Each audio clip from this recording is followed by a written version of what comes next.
Hi everyone, today we're going to read Dad, Jackie and Me, written by Myron Olberg. Dad, Jackie and Me. My ear was glued to the radio, like every other ear in Brooklyn. It was opening day, 1947, and every kid in Brooklyn knew this was our year. The Dodgers were going to go all the way. We had Jackie Robinson, the first Negro player in the Major League Baseball.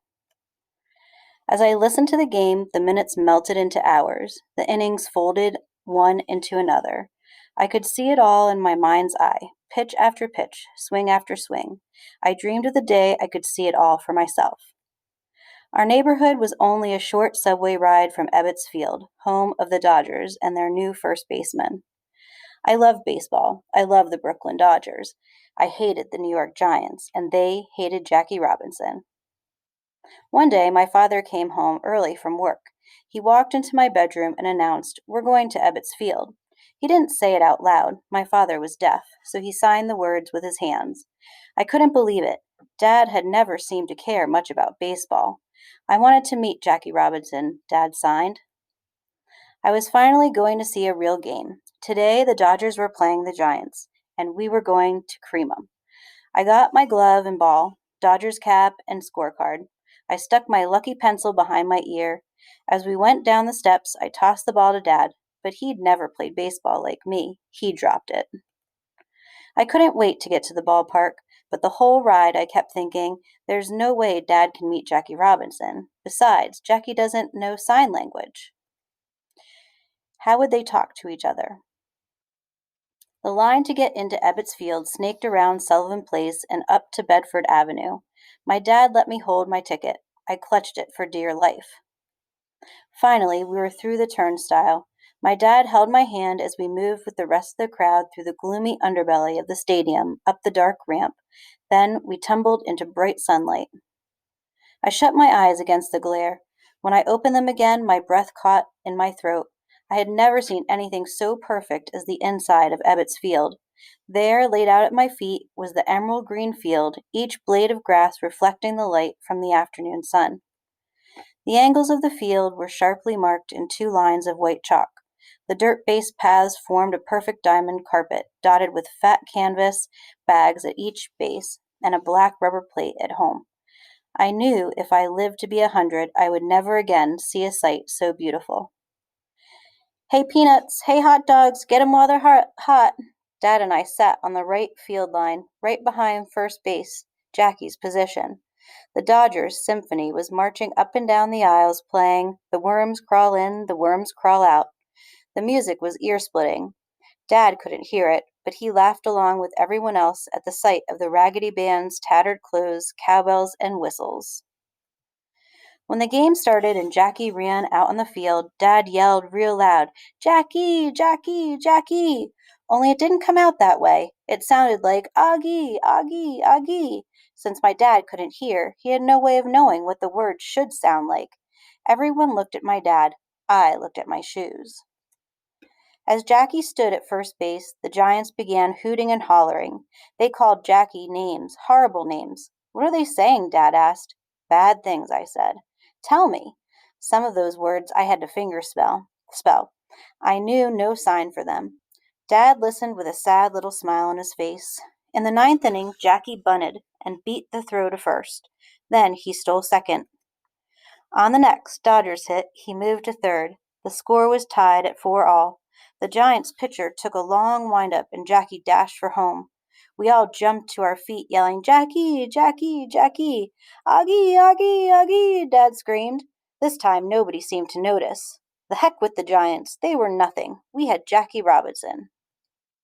Every day when Dad came home from work, he started asking me questions, not about school, about baseball. He wanted to know everything I knew, especially about Jackie Robinson. "What's Jackie's batting average?" .247, I said.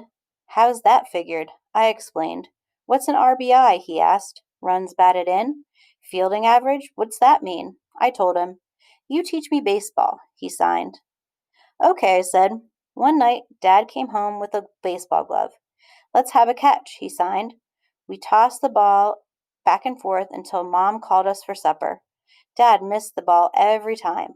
The only way he could hold it was by trapping the ball against his chest with both hands. That had to hurt, but Dad just smiled. Jackie never drops the ball, he signed. He catches it with one hand, not like me. All that week we practiced. Dad dropped the ball most every time, even when I threw it underhand. Throw it regular, Dad said. Dad and I kept going to games whenever we could. Every time Jackie came out to his position, Dad chanted right along with the crowd, Augie, Augie, Augie. Jackie never looked over at us. He just stared down the line at the next hitter. One Sunday, the Dodgers were playing the St. Louis Cardinals. What a game. Our pitcher had a no-hitter going. And then it happened. On a simple grounder that he knew he couldn't beat, a Cardinal player crossed first base and spiked Jackie on purpose. 52,000 eyes popped, 26,000 jaws dropped, 26,000 tongues were stilled. Then, in that awful silence, my father jumped to his feet. No, he screamed, not fair! Augie, Augie, Augie! The Brooklyn crowd went nuts. They leapt to their feet and joined my father. Jackie, Jackie, Jackie! The name bounced off the brick walls, climbed the iron girders, and rattled off around under the wooden roof. But Jackie just stood at first base, his face as a blank mask, blood streaming down his leg. It was almost as if he didn't hear the crowd. All that month, Dad and I followed everything Jackie did. We read and reread every report of every game that was printed in the New York Daily News. Dad started a scrapbook. If there was any mention of Jackie Robinson, he cut out the article and pasted it in his scrapbook. The scrapbook got thicker. The Dodgers kept winning, and the opposing teams kept riding Jackie Robinson. But Jackie never reacted. He didn't even seem to notice, and he never complained.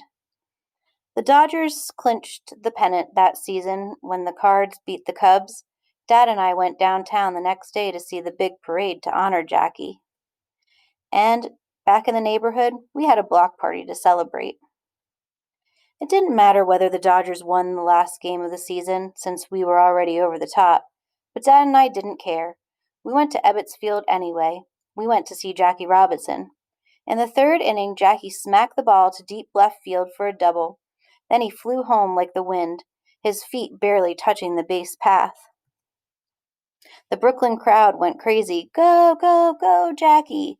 Go, go, go, Augie! My dad screamed right along with them. Finally, late in the day, as deep shadows stretched across the infield, Jackie caught a line drive hit down the first baseline. It was the last out of the game.